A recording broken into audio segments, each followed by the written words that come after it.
अनजानपुर गांव के जंगलों में गब्बर सिंह का भूत अपने साथियों के साथ बैठा हुआ जोर जोर से हंस रहा था।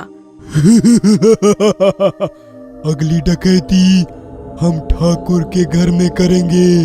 तभी उसके साथी कालिया भूत ने कहा, सरकार, होली आने वाली है, हमें डकैती होली के टाइम पर ही करनी चाहिए।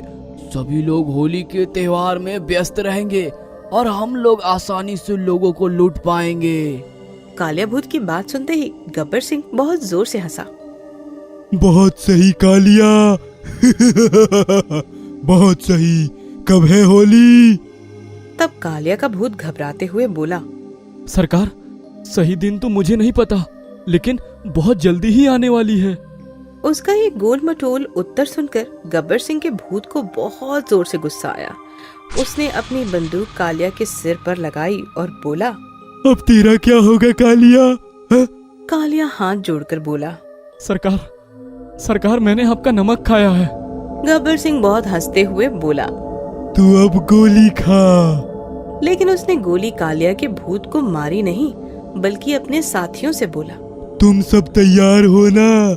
इस होली में हम सबको धावा बोलना है। अभी गब्बर सिंह का साथी सांभा का भूत रहस्य भरी आवाज में बोला, सरदार, ठाकुर ने शहर से 2 आदमियों को बुलाया है, जय और वीरू। गब्बर सिंह फिर जोर से हंसने लगा।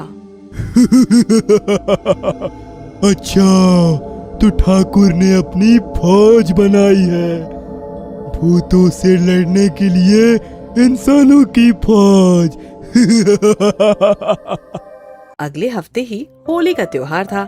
अनजानपुर गांव में होली का त्योहार जोर शोर से मनाया जाता था।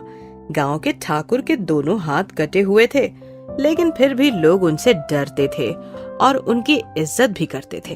ठाकुर भी गांव वालों को अपने बच्चों के समान समझते और उनकी देखरेख करते थे। होली की तैयारियां पूरी हो चुकी थी। गांव में रहने वाली बसंती, जो गांव में आइसक्रीम बेचती थी, ठाकुर साहब की बड़ी लाडली थी और उनकी देखभाल किया करती थी।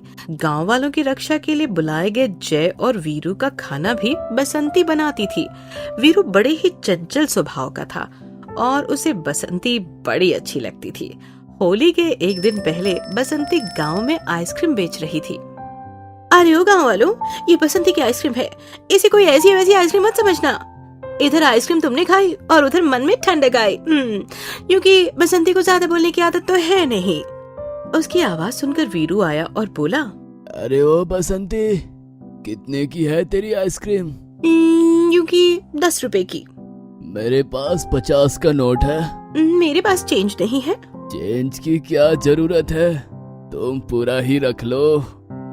उसकी बात सुनते ही बसंती जोर से चिल्लाई, अरे ओ वीरू, मुझे कोई ऐसी वैसी लड़की मत समझना। मैं भला क्यों लूं? क्या तुमने मुझे कोई भिखारन समझा है क्या? भिखारी नहीं, मैंने तुझे सिर्फ अपना समझा है। बसंती गुस्से गुस्से से देखती हुई चली गई, पर मन ही मन में वो वीरू को पसंद करती थी। अगले दिन होली थी, सभी खुशी में डूबे हुए थे। वीरू बसंती को देखकर गाना गाने लगा, होली के दिन दिल खिल जाते हैं, रंगों में रंग मिल जाते, होली है। और उसने बसंती के मुंह पर रंग लगा दिया।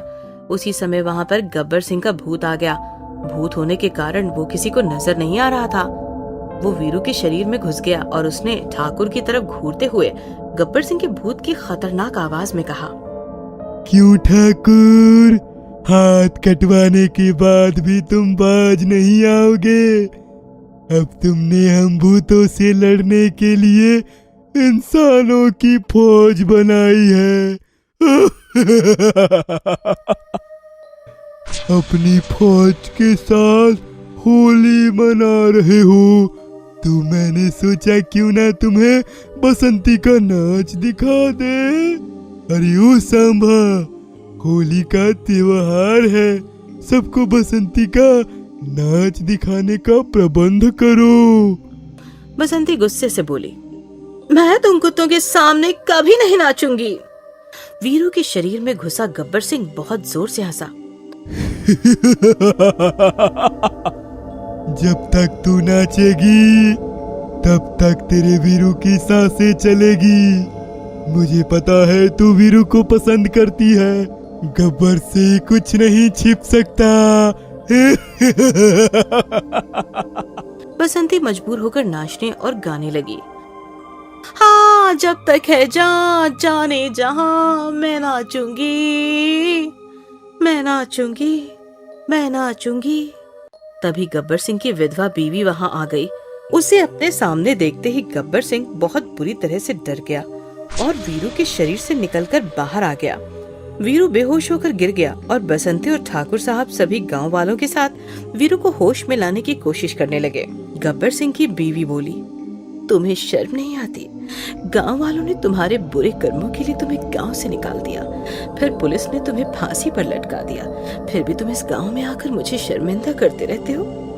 अगर मैंने तुम्हें दोबारा इस गांव में आते हुए देखा तो मैं तुम्हारी मौत के बाद की जिंदगी भी बर्बाद कर दूंगी।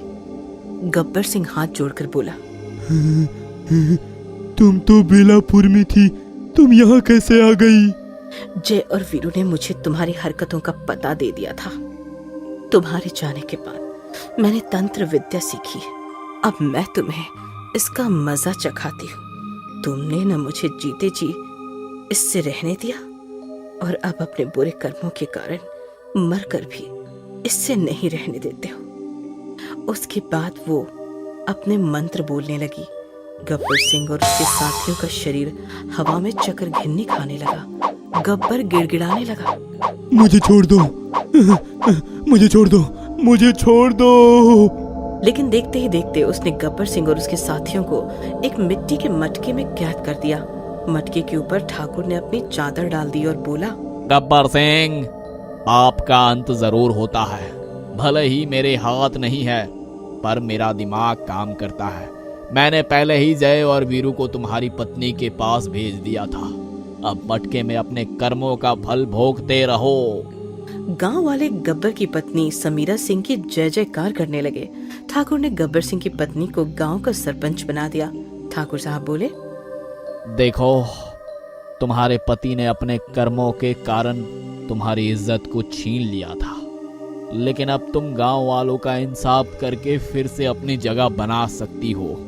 गब्बर सिंह की पत्नी ने ठाकुर साहब के पैर पकड़ लिए। गांव वालों के कहने पर ठाकुर साहब ने बसंती और वीरू का विवाह करा दिया।